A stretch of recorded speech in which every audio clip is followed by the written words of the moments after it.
All right, well, I think we're going to get started. Thank you all for joining in the fun on our chat this morning. We're going to encourage you to continue the chat going throughout this webinar, and just be sure to have the drop down that says all panelists and attendees so that the panelists can also see the comments and the attendees, and hopefully we can get some real dialogue among the attendees as well as the panelists. So let's get started with today's webinar. I am Donna DeMarco. I am Executive Director of the Building Congress and Exchange, and on behalf of our entire Board of Directors, welcome to the third session of our Construction Blueprint Series. Today's focus is the future of design. We have representatives from Bala Engineering Consultants, Design Collective, and GWWO Architects, and I'll introduce each of them in a moment. But first, I'd like to thank this morning's co-hosts, AIA Baltimore and the Maryland Society of Professional Engineers. Both groups are offering credits to our attendees. AIA Baltimore serves as the voice of the architecture profession in the Baltimore metropolitan area.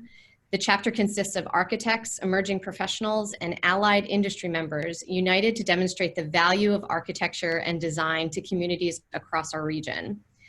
The Maryland Society of Professional Engineers represents the state's professional engineers across all disciplines and offers educational opportunities and events throughout the year to earn PDH credits. So if you need professional development credits for today's webinar, we're sending out a poll right now, and that'll pop up on your screen. Be sure to complete the poll. If you're dialing in, contact BCE's Associate Director, Elizabeth Wainwright. Her email was included with your registration. MDSP and AIA will contact you directly with instructions on how to access your credit when it's available. Not sure if the poll actually popped up. Gentlemen, did you see the poll pop up on your screen? There it is. That would be, that's a different poll, but we'll get to the poll that is going to be offering you the credits. So do not worry, you will get your credits today, that's for sure. We have about 130 participants right now. So when the poll does pop up for your credits, go ahead and fill that out. And again, you can always send an email to our Associate Director, Elizabeth Wainwright. And again, her email is connected to the registration that you got. So behind the scenes today, we have BCE Co-Executive Director Tim O'Farrell. Elizabeth Wainwright is also joining us, as well as MDSPE's Associate Melissa Edwards. They will all be monitoring the chat and the Q&A during the session. So before we begin our discussion, we'd like to share some brief information on the Building Congress and Exchange. As the premier organization for networking, education, and business development for construction industry professionals, it's the Building Congress and Exchange's mission to help foster growth and excellence in all facets of the industry. BCE's diverse membership represents the entire construction ecosystem, from GCs, CMs, and owners to the subs, architects, and engineers, as well as associated professionals in finance, insurance, law, and other related industries. We are very fortunate to have the support of solid membership base and loyal partners that have helped our organization thrive. You'll see a complete list of our partners on your screen, and I'll slow it down a little bit so you can at least see who each of those partners are. These companies provide additional financial support for BCE that allows us to bring you programs like this. And a complete list of our members can be found in our membership directory, which is on our website. So the industry, despite being deemed essential business, is dealing with a challenging and uncertain time during this COVID-19 pandemic. As the industry trade association, it's our responsibility to provide as much information and resources to you to get you through this crisis and prepare for the future. That's exactly what we hope to accomplish with our Construction Blueprint series. Today's webinar is one of several that will examine the impacts of the crisis on the industry, what your business can expect in the near future, and how you can plan ahead for challenges and opportunities. In addition to these webinars, we encourage you to visit our COVID-19 Resources webpage for local, state, and federal information, including recommended guidelines for reopening. Also, take a look at our latest news in the Exchange newsletter, which contains current, timely stories about how our members are dealing with the crisis. And our May issue is actually available now. It's on our website. And now on to today's webinar. Hello, gentlemen. We have brought together 4 professionals for a candid discussion on how COVID-19 will impact future projects. I'd like to welcome first from Bala Engineering Consultants, Matt Ezold, Director of Digital Planning and COVID-19 Technology Systems Leader, and Scott Davis, Vice President and COVID-19 Task Force Research Leader. From GWWO Architects, we have Principal John Gregg, and then finally we have another Matt Herbert, Principal at Design Collective. Gentlemen, welcome. Morning. Morning. Thank you for having us. Thanks. So before we get started, let me remind all of our attendees that you do have that chat feature that we talked about in the beginning. It's at the bottom of your Zoom screen. So if you have any ideas or comments on today's discussion, please feel free to share throughout. And remember to choose the all panelists and attendees drop down so everyone can see your comments. If you have specific questions for our panel, you can go ahead and pop that into the Q&A feature. That's also located at the bottom of your Zoom screen. And we'll try to get to your questions. We have a lot to cover within an hour, so we are going to get started. It's not an easy question that I'm starting off with. So what does the construction industry have to do to understand how their clients' needs will change due to COVID-19? How will this crisis change the kind of work that builders are doing in the near future? And I'm gonna choose one of you to start the conversation. I'm gonna go with John. Do you wanna start us off? Sure. Thanks, Don. Of course, I get to go first. Right. That's all right. With one of the harder questions, I'm sure. I think there's a number of things that are going to change. And one of the most important things to keep in mind right now is that ultimately, I don't think any of us really know exactly what that's going to mean in the long term. So when we're thinking about immediate changes, when we're thinking about change right now, it's really important that we design with flexibility in mind. And I think that's what we're going to see sort of in the first step of changes will be the concept of trying to make sure that we're incorporating flexibility into what we do that allow for some future changes, some future innovations as they're developed. And I think over the course of time, then as those innovations are developed and implemented, they can be incorporated into what's happening. So that's one of the hopes, I think, that we're looking for when we're talking about what owners are sort of allowing, what designers are working on, that there's innovation that's allowed to happen and that's allowed to be sort of incorporated over time. But in the short term, we're going to have to allow for those things to change. And anybody that sort of sits here and says, I have the full answer, I can tell you exactly what's going to happen down the road. Yeah. Okay, so John is not going to be the only one on the hot seat. So who wants to take it next? Matt? Sure. Of course, I should ask which Matt, but you're right. We'll have to work through I'll that. let you go today. first. Too late, Matt. You went. I jumped in. I mean, I think, like John said, flexibility is going to be key, but I think one of the more interesting aspects will be kind of the technologies that are out there that were applied to different sectors that now start to get more broadly applied.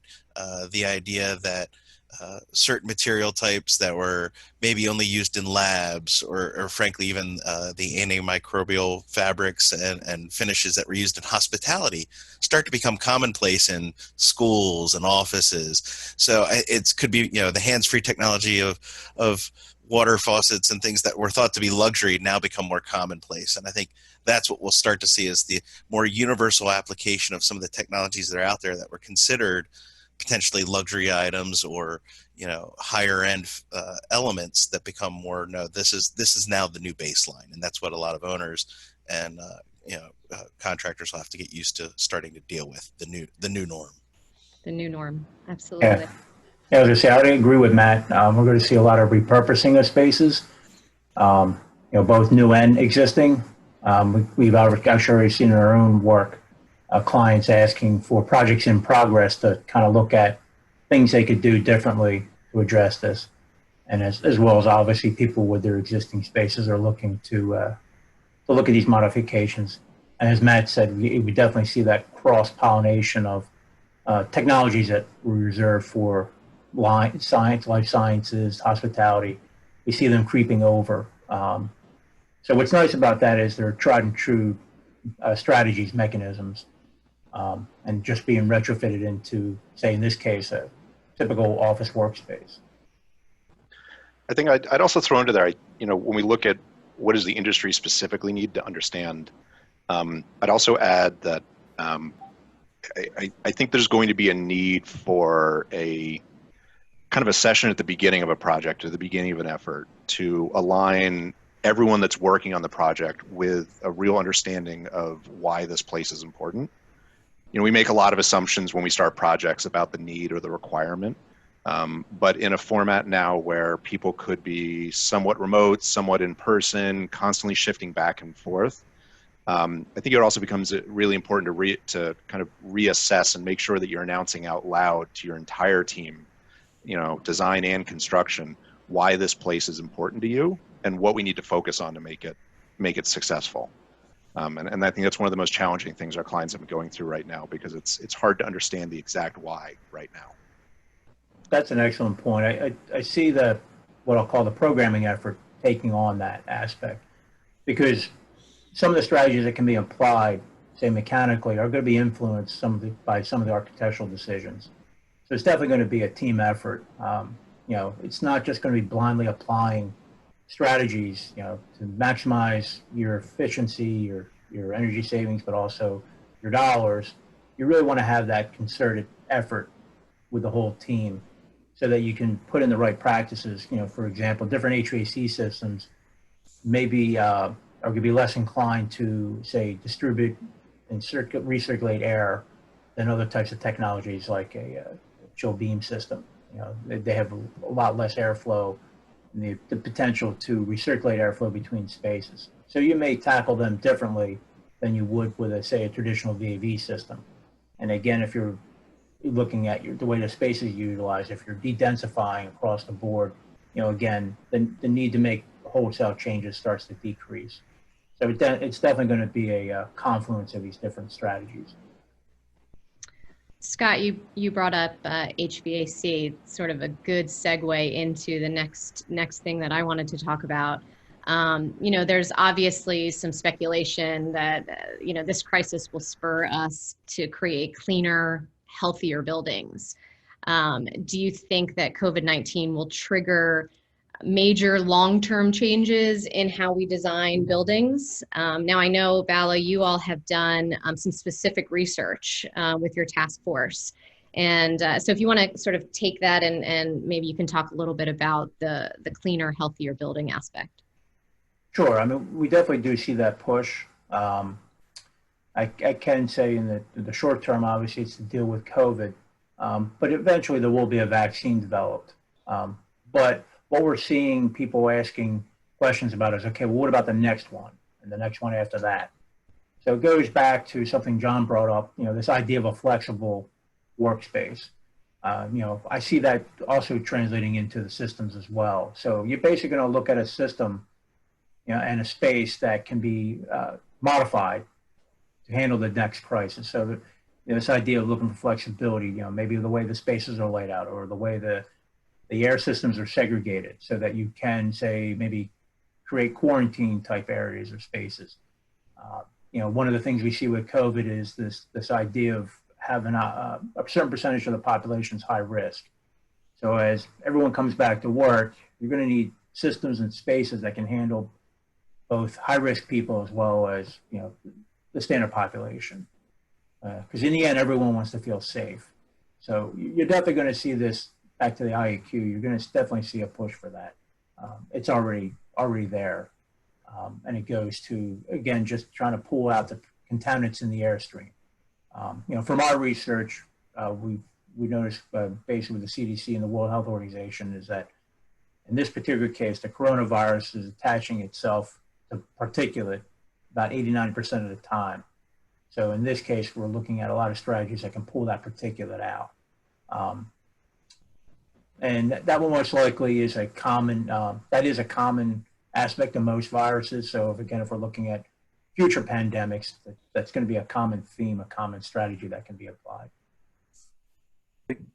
One of the points you made, Scott, is an important one, maybe to second. There are modifications and changes that will be pre-vaccine and post-vaccine, right? And there will be a difference to how we approach those, I think, from a design perspective. The immediate need here in the next coming months with projects that are already designed or already under construction or retrofits to projects that exist will be different than the design changes that we're making for future projects that are still on the boards and on the books now, which likely won't be implemented until we have a vaccine or completed and open until that happens. So there's going to be a different approach in terms of how those are applied, whether it's a retrofit approach or new design being incorporated into what's happening. And that goes to what Matt talked about earlier as well, with regards to different uses of materials and different uses of systems that are more geared toward clean environment, more geared toward hospital use and other situations. But the discussion between an immediate impact, a retrofit, or a change to a current project in construction versus something that's in design, I think is important to keep in mind. Matt, Ezold, do you have anything else to add on? Yeah, one of the things that we've been seeing is, I'm sure probably everyone that's on this, now gets that daily influx of emails of manufacturers and products and systems. And, one of the difficult things right now is that we don't really have policy or, proven use to attach to these new systems. So, that kind of nature abhors a vacuum. Well, we have a vacuum and options, and so everyone's trying to fill it. And one of the things that we want to be looking at is trying to make sure that at the same time we're putting money towards building adjustments and safety, that we're also trying to kind of look at the total impact to our end user and determining whether or not some of the mitigation or a quarantine or safety procedures will make our built environments difficult to be productive in.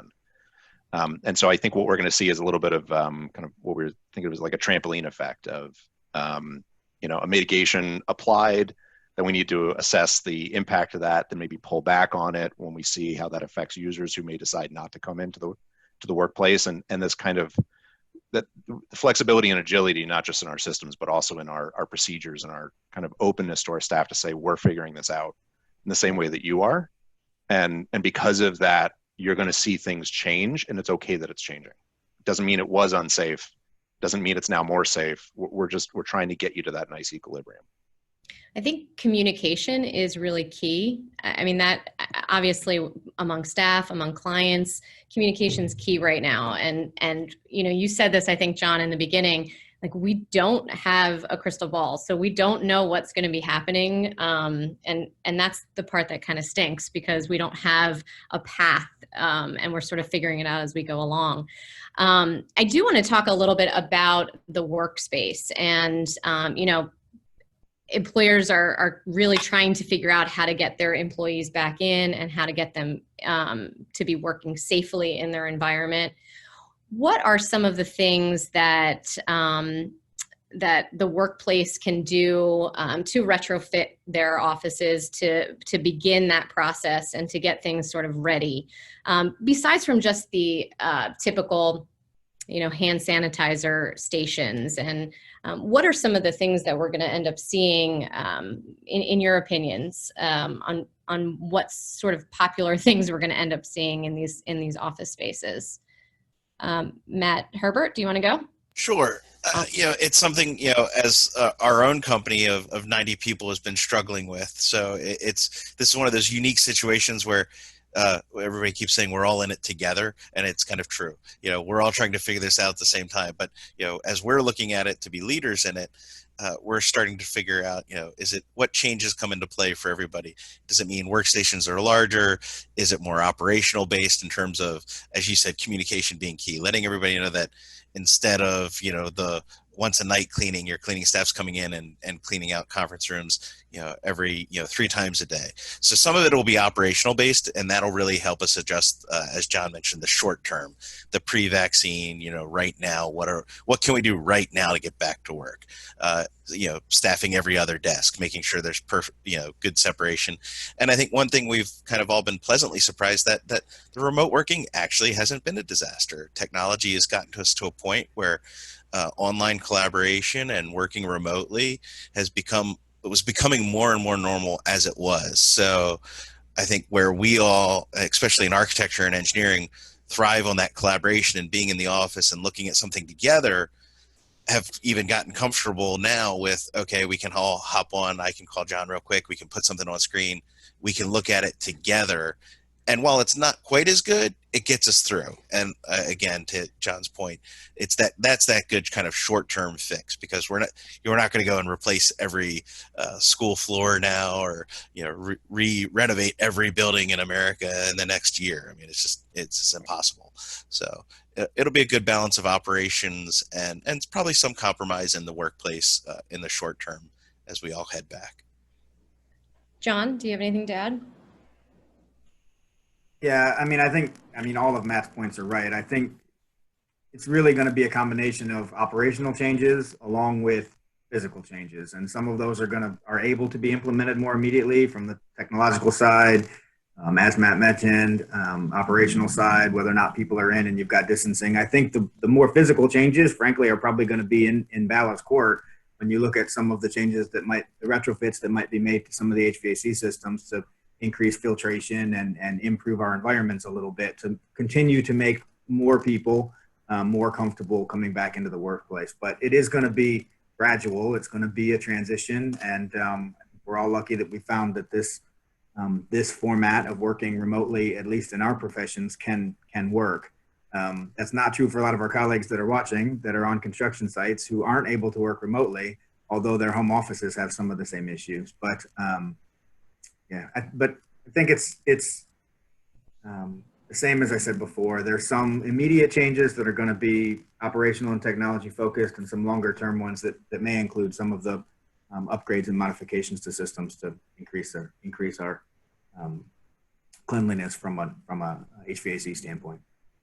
John, I think you made an interesting point there. So one of the things that we've been focusing on is while you're absolutely right, this form of communication has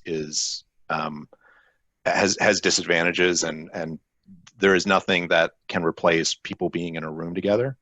But when most of us go back into our offices, that won't be the way that we're communicating. And one of the things I think we all need to be aware of is that the quality that we have, the 5 of us and the folks that are listening, is roughly equal or at parity. This is a pretty democratic way of meeting.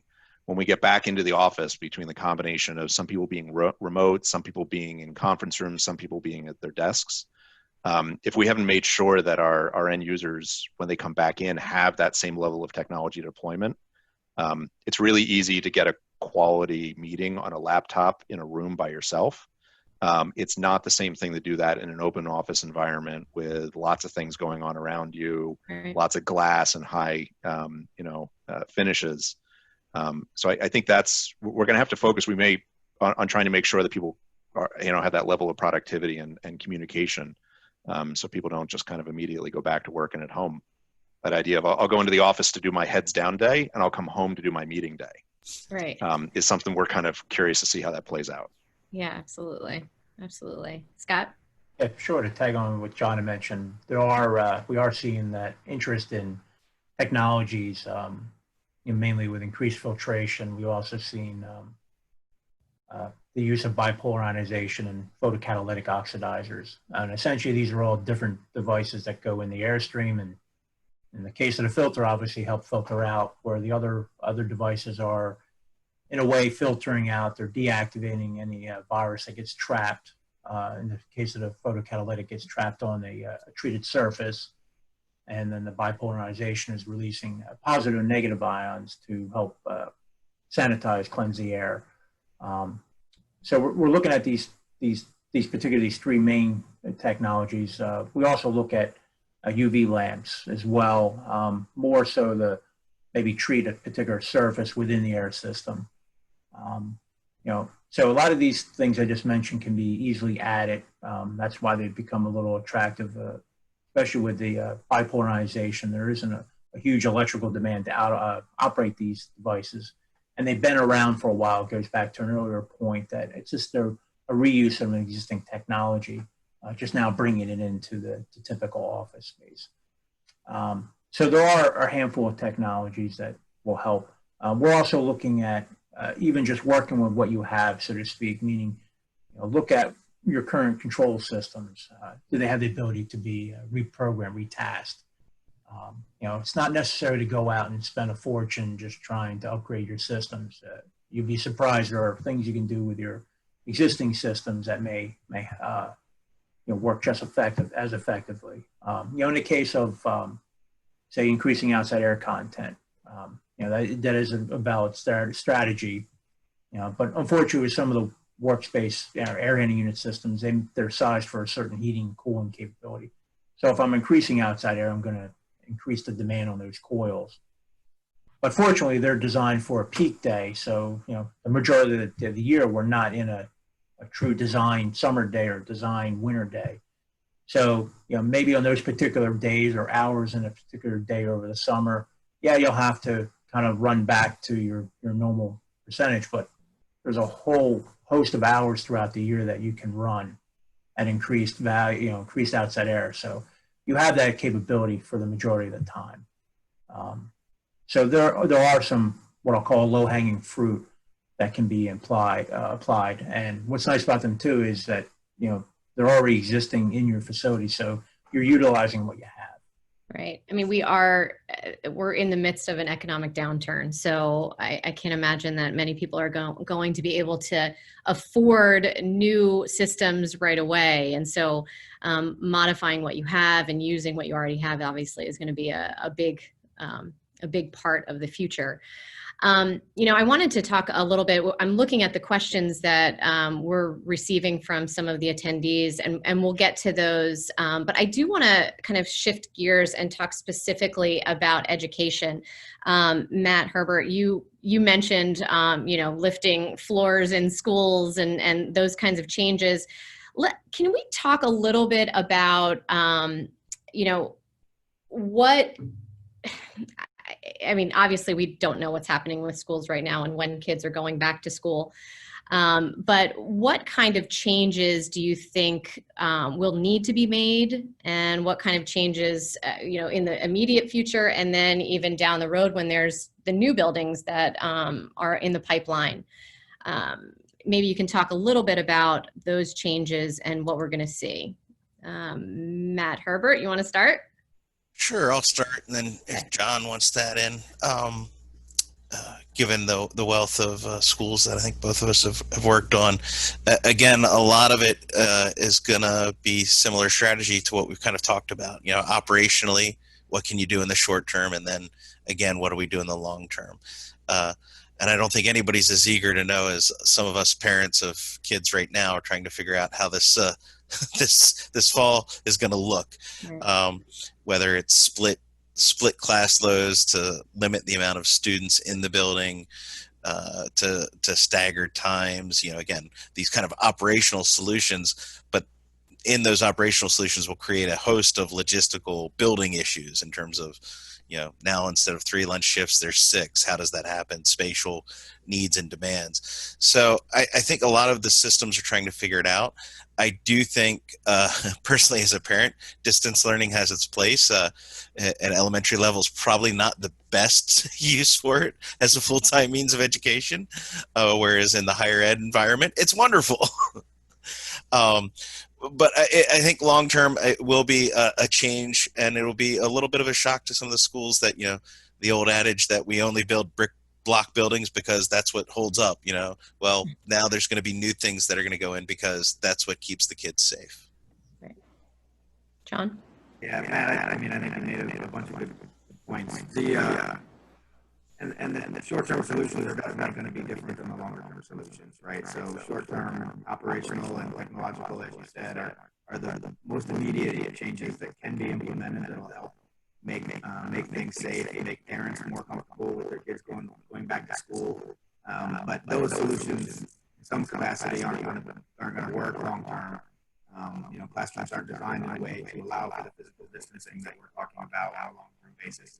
It's just not going to work the same way that it has been. So post-vaccine, if we can go back and function somewhat more traditionally the way we have, I think there will be some longer-term changes regarding cleanliness, probably more so than some of the physical distancing changes in some of the elementary school levels. I think we'll see some changes to the way restrooms are designed, whether things are pulled out and we don't have gang toilets as much. Some of those things that we were starting to transition to in some capacity anyway. And it very much depends on what age students are at. When we start talking about higher ed from an education perspective, you mentioned economic impacts. Colleges and universities are going to have to get students back in on campus for their economic model of support. So what changes will be made in order to accommodate that on-campus experience that really is critical and important. The online experience, the technological approach to higher ed education, as Matt suggested, works a little better, I think, than it does at the elementary level, learning from home. But there'll be some physical changes and impacts, I think, in order to make everybody more comfortable to come back on campus. But those are decisions that will have to be made with owners at the higher ed level in terms of which things are going to be most beneficial and impactful, both from a physical perspective and a perception sort of perspective to get students back on. So, John, I will say that your microphone is a little screwy right now, but you sort of sounded a little robotic. And although we could make out what you were saying, it was, it added a little bit more flair to our conversation today. So thank you. It's still happening.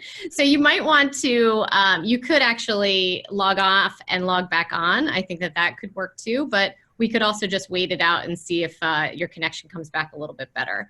But thank you for that insight. We did understand what you were saying. So Matt, Ezold, or Scott, do you want to add some additional? Yeah, so we've, I know we talked about this before. We've been talking with AV equipment manufacturers, because right now is that time when most schools would be starting their summer projects or kicking them off.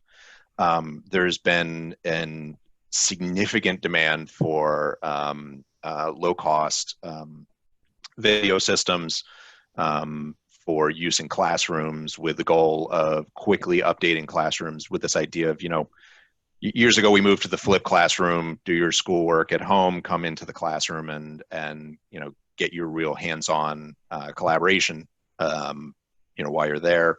Now I think that this idea of a kind of split classroom of creating cohorts of students is starting to get pretty popular, especially in higher ed. Kind of create smaller risk groups, keep them together, bring them in at the same time, have them leave at the same time. But to do all that, you really need to be able to provide a higher quality remote learning. And that same example of the quality of meetings that we're going to have at our desk absolutely applies to the classroom, where most of those spaces are not set up for higher quality audio capture, the video, operators. So one, a room type that we've been waiting to see show up in more corporate spaces that has kind of caught on over the years, the kind of podcast or screencast space. I think we're going to start seeing those show up a little bit more in education facilities, for educators to effectively create and curate content in a slightly higher production environment that can either be used in the classroom that they give, live, or can also be used for their remote teaching. And I've been actually incredibly impressed at how the quality of online learning for my second grader has improved just even the last few weeks. Went from these kind of a teacher with an iPhone just kind of talking into it and doing a recording to now they're using screencasting services. There's graphics, there's links, a lot of YouTube. So this is an agile group of people. And I think we're going to see them take advantage of whatever they can, but it's incumbent upon us to try to figure out how to get them those capabilities so that they can, again, local and remote, change by the day, do what you need to. Right. And just to add to that too, from what I'm seeing too with the higher ed universities, they rely on that on-campus housing as part of their income stream. So they're going to be looking for ways to incorporate that into the mix. And it kind of dovetails into some of what the other panelists were saying about, get them back, but maybe you can keep them segregated or keep them in close-knit groups as far as, not physically together close, but just, you're having dedicated groups staying maybe in the same building, students who are, say, in the same curriculum. So they're occupying the same spaces over and over again. There will be the de-densification of the different spaces, especially the lecture hall. Will probably, as Matt mentioned, a combination of in-person as well as online, maybe allowing students to come in from their rooms. I mean, I've heard of one particular university looking at bringing students back, but actually then instead of virtually from your home, you'll be virtually from your room. I think in the end, that's still going to take away from some of that in-person collaboration. So you're probably going to see a mix of this hybrid approach, a lot more prevalent, especially with the higher ed, because they definitely need to get people back to the campus. Again, in the end, it's part of that higher ed experience, interacting with that culture on campus. Yeah, absolutely. In our Q&A, we have a question from Daniel, and it sort of, I think it relates a little bit more to the elementary, middle, high school, not higher ed, but he asks, has there been any conversation around the design of children's facilities where children may take social distancing less seriously? Are there design solutions, or will design have to rely on social guidance of parents and faculty? Who wants to take that one? Matt? I'll start, but I mean, it's a great question, and I can only imagine. Yeah, I'm blessed. I'm still married. My wife and I are together, and the two of us can't handle the two kids, with the classes. So I really can't imagine how certain folks are attacking the situation. Some of it is definitely technology, but again, like Matt said, in his own family's experience, it's gotten better. So I think a lot of it is going to be the methodology and a learned behavior. The kids are starting to already see and learn, how to wait, to participate. And I don't think it will necessarily impact the physical environment, but I do think technology is going to definitely carry it back into the classroom.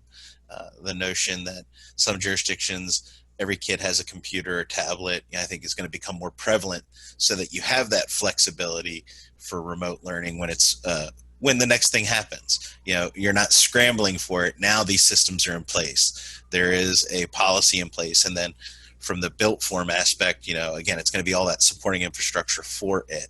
And I do think we will see a shift into kind of not trying to cram as much into a program, but there'll be a more acceptance of a slightly bigger or less efficient square footage percentage in a program, just to allow for that de-densification that Scott's kind of talked to, the need for larger classrooms, but it's still going to be that 25 class load, just giving them more space within the space.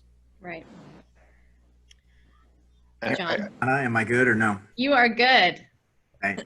I mean, if I can add to what Matt said, I think this is an opportunity where, when we look further down the road in terms of design changes from an educational perspective, where collaboration with the educators is going to be really important, where we can understand from them which things have worked from a remote perspective and which ones haven't.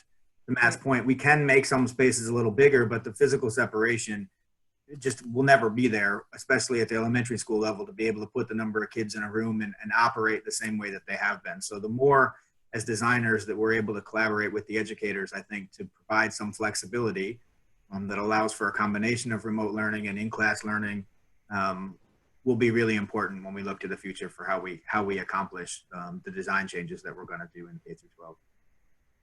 Matt? Ezold? Yeah. So I think part of this is trying to define, where do you put your wall up? So, when we talk about workplace, kind of, it's all individuals. We're creating our own kind of little safety bubbles and moving around.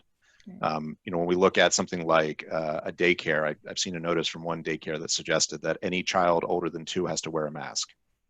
I mean, any of us that have had kids at that age know that just is not going to happen. They're doing it because, the state has said they must, so they provide that notice out. But, I think they will do a better job of looking at their wall, where they put their safety net up as being the entrance to the facility. Because the reality is that when we look at cost and margins on things like daycare, elementary, the younger the child, the tighter the margin. And so you can't de-densify a daycare and expect to still be able to maintain state mandated staffing levels and be able to operate. So I think we're going to have to get comfortable with the idea of where that line is, where that safety wall that we're creating is. And the younger you get, the kind of more it moves towards the edge of the facility. Right. Absolutely. All right. So I have another question from one of our attendees. Joe Versi asks, this is sort of shifting back to what we kind of talked about a little bit earlier. Do you see the changes being discussed the sole responsibility of the A&E design, or will it be a collaborative effort with contractor and owner input, as there's really no tried and tested safe space at this time? Who is gonna, John, I see you nodding. You wanna start it? Sure. I'm guilty of that far too often. I get called on many times on these things when I'm sitting here nodding. It's a great question. I mean, and I to go back to what I just mentioned, I think a collaborative approach with owners, with educators on the K through 12, with facilities folks on higher ed, that includes conversations about costs and impacts. It's going to be really important. I think Matt mentioned it at the very beginning, that programming phase, and we're talking early on about which things we can implement that are going to improve physical spaces here. Those conversations have to happen with owners. We're not able to make them just entirely from a design perspective. And it does tie into construction, specifically related to cost and cost impacts. We know that contractors right now are facing some increased costs on the job site, and I think we'll continue to with some of the new measures being implemented, and making sure that collectively we all understand what those cost impacts are going to be, so that we can collaborate with owners to make decisions on which changes should be implemented will be really important if we're going to get this right long term. Right. Absolutely. It's definitely a collaborative effort, as you mentioned, and especially with the contractors, they'll have that ability also to identify maybe items if you're looking to, say, put in bipolarization in your HVAC system or any other technologies. They have that advantage also of understanding supply chain issues. We are seeing some manufacturers that are actually having issues with getting raw material in so they can actually build their product and then ship it.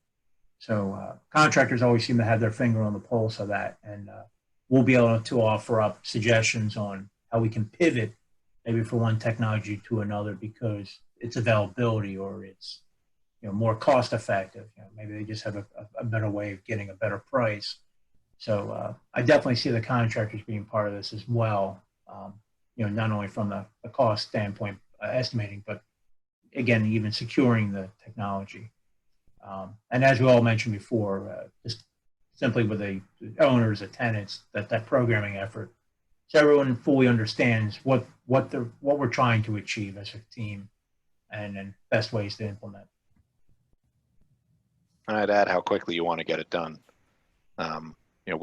We've already seen some contractors, GCs are charging a cost per person, PPE cost per person per day. Mm-hmm. We've seen things like just a 4-week project, is now an 8-week project, simply just because of the ability to get people onto the site and off the site, and the inability to run extra shifts. So it's just like with anything, it's this combination of policy, demand. The costs have to go somewhere. We're going to expect people to be, putting in these additional technologies or running these additional procedures. It will eventually be the cost of doing business in this model, or at least for some period of time. Right. Okay, I do want to shift gears to restaurants and retail. And so we started today's webinar talking about the restaurants that people want to go back to. What kinds of changes do you envision happening in restaurants and retail space now since COVID-19 has sort of taken over? Who wants to start on that one? I'll jump in on this one. Okay, I think It's an interesting issue for brick and mortar retail as it was. It was already kind of headed the wrong direction with online distribution and kind of the big box and direct marketing aspects. So it's a real challenge, and I think it's going to be now extended to restaurants. The thing restaurants and kind of destination-based retail have going for them is they're an attraction. So those are the entities that are going to survive and move on. And I think there could be, and what I'm interested to see is if there really is a paradigm shift with owners and tenants and the realization that now we have a very unique position in the country where we have a lot of retail square footage that is vacant. So this is an area where we have space to expand, but it means owners are going to potentially have to shift their pro formas in terms of how they recover and make money off of those spaces to allow for customers to come back safely. You know, the idea that, you know, we're all going to be kind of in bubbles or at pontoon tables to go out again it's novel right now, but it's not sustainable in the long term. It takes away from the overall feel and the experience that you're going out for. And I think the things that we'll be challenged with from the design side are, again, taking some of those existing technologies that we know work and applying them to a sector that they may have not been used in before, using VRF and microclimates in traditionally what had been forced air, large open environments to create some segregation of air and some sense of stability and safety, and educating then the consumer that these things are being done and it is safe for you to go back out and you don't have to try to eat your dinner with a mask on. But you're able to go out and enjoy, again, those experiences. It's going to be an interesting challenge for us as design professionals going forward. I think there will be some struggles with owners as the paradigm shift does take place in terms of what works in the market and what consumers are really looking for. I think back to when New York City rolled out its letter grade system for restaurants. And all of a sudden, all the places I when I was living in New York at the time, used to go to, you know, I started seeing B's and C's, maybe a D. And my behavior shifted. And over time, I only went to the A restaurants, whether I was acknowledging that consciously or not. I only ended up going to A restaurants. I don't know that I necessarily thought they were better, but I thought that someone had put the effort in. And I think we're going to see that kind of thing. We're already seeing it with mobile menu systems. You know, if you hadn't enabled mobile payment, that's absolutely critical, you know, reducing cash and contact points. We're even seeing some really novel approaches, thermal sensing platforms for, you know, elevated body temperature, using that, then, you know, all your staff have go through that system each day, and a digital signage display in your main lobby at your food prep or serving area says, here are the people that are serving you, and they've all been checked. I don't know that any of us necessarily, you know, if we dug into it, would feel that guaranteed that we were safe. Mm-hmm. But at least knowing that the difference between that restaurant and the one right next to it, the one that put the effort in and the one that didn't, I think that's going to cause us to shift our behaviors. I think everyone kind of needs to be aware. There's a little bit of theater in it, but it'll be telling on who survives because of it. It's a really great point, Matt. Yeah, it's a great point, because as designers, we're not going to just be implementing things that actually do make it cleaner or safer. It's going to be a focus on the ones that are obvious to users, right? To visitors of the restaurant, the things that make us as users feel more comfortable, that we can see, not just things that are behind the scenes, even though both will need to be implemented to make sure that we can get enough people back in, that the business is actually gonna thrive and be successful. That's a great point. And there is a number of restaurants and kind of entities, just to kind of bring closure. Sorry, Donna. Oh, you're okay. that we're starting to do this, the wellness movement and Live Well and Fit Living. And those programs are starting to expand to cover restaurants and not just housing. So I think those are the ones that were already at the forefront, that were thinking about all of these things prior to the pandemic, that are well positioned. And I think, as Matt said, it'll be a behavior not just on the consumer side, but a behavior on the operations side to understand how to move forward given the situation. Are there any really like off the wall ideas that you have heard of that you can share with us, and things that may work and may not? Because again, we're talking about that perception and how people feel comfortable. So if the ideas are really off the wall, you know, they're going to miss the mark. But can you provide some ideas?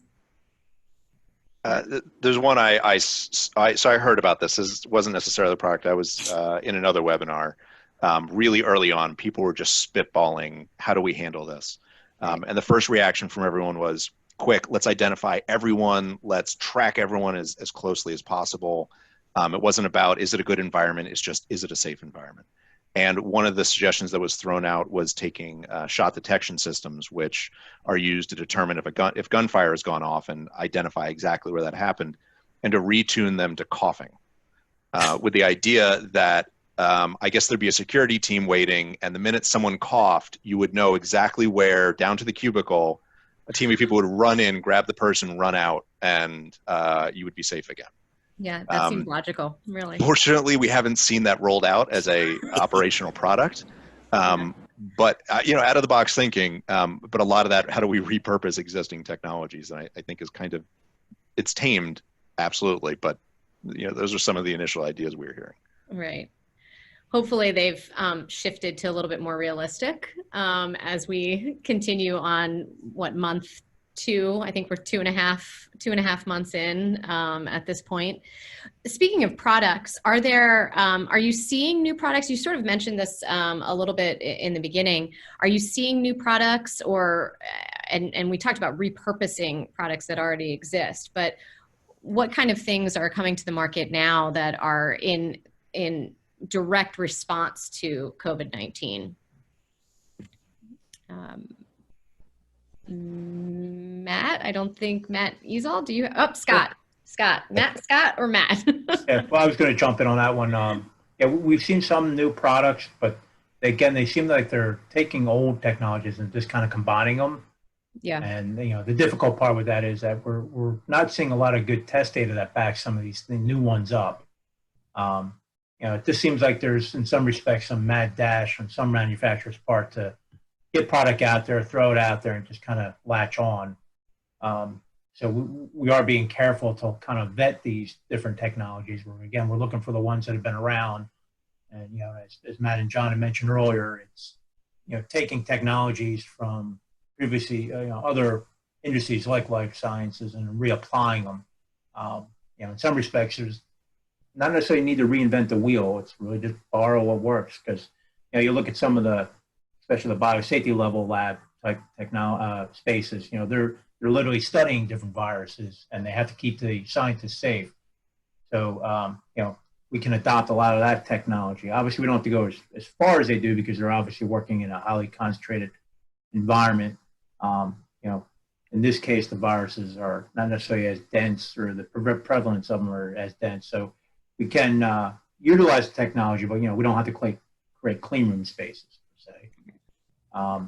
But yeah, we do see a lot of new technologies, but again, they don't seem to be anything new per se, just repackaging of old things. You know, like I found a product recently that was combined bipolarization with UV light, and you know, and it's talking about making claims about sanitizing, but it just bold statements, no test data.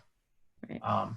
And you know, in the case of the UV lamp, you know, we know from research that the UV lamp works good at cleaning surfaces. If you try to deactivate the virus in the airstream, you basically have to have exposure for 10 seconds. And in a typical airstream, you know, you might be running 1,000 feet per minute. It's going to take a long length of ductwork to accommodate that. So, you know, and it'll be impractical to put a large number of UV lamps throughout your ductwork system. So again, right now we're looking at technologies of UV that they're good at surface cleansing. So going back to the point is, yeah, but we see these companies coming out with these products that they're just making claims that aren't true. Okay. So we are getting close to the hour, and we know with everyone's time is very precious these days. So I do want to wrap up, and I'm hoping each of you can sort of give me an answer to this question. And it's just a very direct question. What keeps you up at night? And I'm not going to start with John because I started the hard question in the beginning with John. So I'm going to go with Matt Herbert. If you want to let us know from your perspective, what, excuse me, what keeps you up at night? Well, and it's a perfect segue from Scott's point, is the overreaction.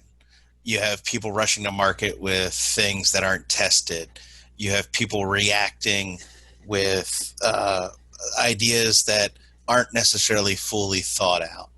And, my fear as a designer is going into a project when it's complete and seeing it being renovated because something didn't work.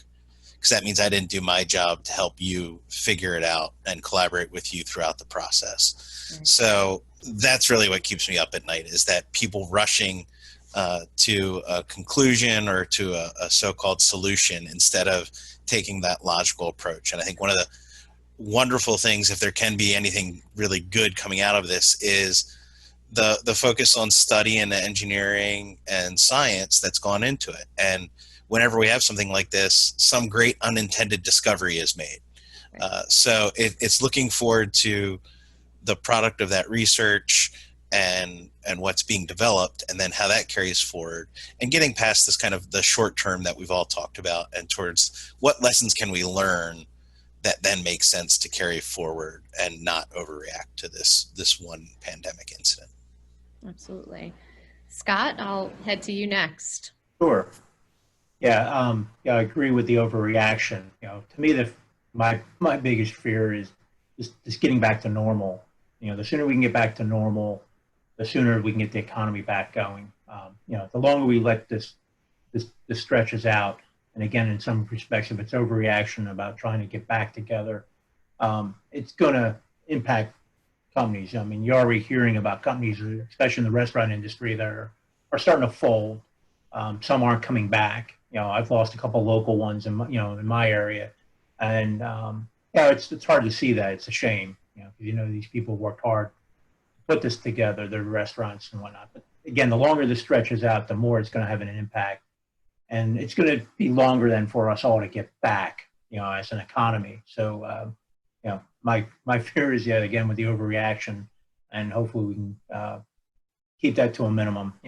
I am, I guess, pleasantly surprised from the last probably 2 weekends. It does seem like we are getting there, even some of the higher risk areas of the country. But definitely need to resist that overreaction. Okay. Matt, Ezold? I think, Scott and Matt really summed it up. We're an industry that has learned from experience, and we don't have a lot of experience yet. And we need to just be willing to kind of slow things down when it comes to what we do and how we do it, see what works. And most importantly, I think, is just making sure that we work more on kind of the idea of co-opetition, of let's raise everyone up here together, let's share as much as we can.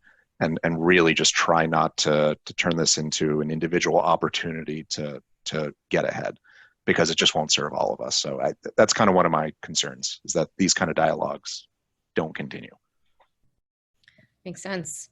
And so, John, now I have you at the end, which is even worse, because now everyone else has given all of these great answers, and now you've got to top it. It's totally fine. No, I mean, I have much the same concern. I think I have a slightly different take on it, in terms of maybe thinking about it longer term as opposed to sort of the immediate overreaction. I think in our industry, we've seen in the past sometimes things taken to an extreme and then sort of all the way there. I'm a preservationist. I work on historic preservation projects, and with the sustainability sort of movement, with the green movement, we saw everybody go as far as they could sort of toward being green, to the point of tearing down some significant historic structures to build some new office building that had all of the latest and greatest and most sustainable and most efficient. And that's not always the right solution. And so I hope, using the same word the other guys have in terms of overreaction, that it doesn't go all the way sort of there, that we're able to take and incorporate the innovative things that come out of this now and use them and keep those good things, but not lose some of the good things that we've already been doing in terms of design and projects. So I think there's, much like we talked about at the beginning, there's a short-term sort of impact that we're going to work through and a longer-term one. And trying to keep that in the right perspective, maintain some flexibility and open mind, I think gets us there in the long run. Great. Well, John, Scott, and our two Maths, thank you very much. You provided some really good insight today, and hopefully this will continue to help, keep the gears churning as our industry sifts through the next steps in design and building systems. But this really has been valuable, and we'd like to thank all of you, the attendees, for joining us this morning. Today's discussion will be available on the BCE COVID-19 Resources page through our website. And just a quick plug for some upcoming webinars. We are working on a 4th session in this construction blueprint series, focusing on the changes to job sites, adjustments to schedules and bidding, and how it'll affect the bottom line. And we're still working on those details. So you check our website for date and time for that webinar. And then also AIA is also working on a webinar for June 16th. You can check their website for that information. On behalf of BCE, AIA, and MDSP, I'd like to thank our panelists again for their time. As your industry association, we're here for you and remain committed to providing you with the resources you need to succeed. So thank you all again, and be well. Thank you. All right, thank you.